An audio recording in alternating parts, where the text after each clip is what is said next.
वारीच्या मार्गावरती जर का तुम्ही चालाल ना, तर तुकोबांची पालखी असो, माऊलींची पालखी असो, अशा सुंदर रांगोळ्यांच्या पायघड्या आपल्याला पाहायला मिळतात. कारण पांडुरंगाचरणी आपलीसुद्धा कला पोहोचावी, पांडुरंगाचरणी आपणही कला सादर करावी, अशी प्रत्येक भाविकाची, प्रत्येक वारकऱ्याची इच्छा असते. आणि मग असे रंग वेगवेगळ्या पद्धतीचे एक प्रकारे या रांगोळीमध्ये सजवून हर एक वारकरी प्रयत्न करतो की त्याची सेवा पांडुरंगापर्यंत पोहोचावी.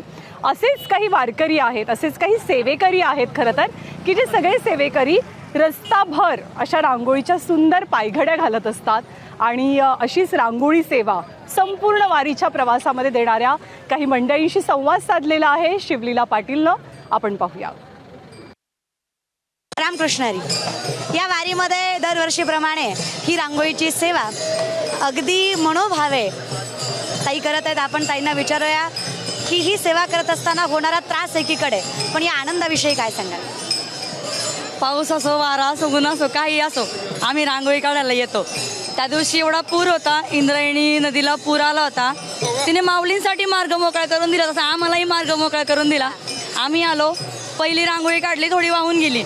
दुसरी काढली, ती प्रॉपर राहिली. त्याच्यानंतर पाऊसच नाही झाला. वा, म्हणजे ज्ञानोबारायांनी त्या रांगोळीला स्थान दिलं, ताईंच्या कष्टाला न्याय दिला. आणि माऊली म्हणले असतील, तुझ्या रांगोळीशिवाय माझी पालखी अपूर्णच आहे. एवढं माझं भाग्य नाहीये, पण मी स्वतः खूप भाग्यवान आहे की मला ही सेवा आम्हाला कळतं तुमची एवढी त्याच्या पाठीमागं श्रम ताकद आहे, तुम्ही कष्ट करताय.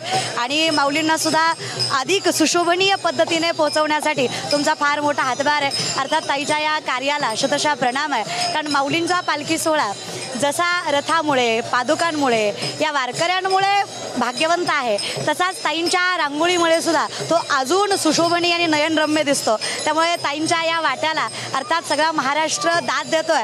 आणि आम्ही सुद्धा या ABP माझाच्या माध्यमातून ताईंच्या या कार्याला शतशः प्रणाम करतोय. ताई, तुमचे मनापासून आभार. आणि अशीच तुमची सेवा अखंडित घडत राहो. तुम्हाला काय वाटतं, किती दिवस अजून तुम्हाला ही सेवा करायची इच्छा आहे? माझा जोपर्यंत माझ्या श्वासात श्वास आहे तोपर्यंत मला ही सेवा करायची आहे.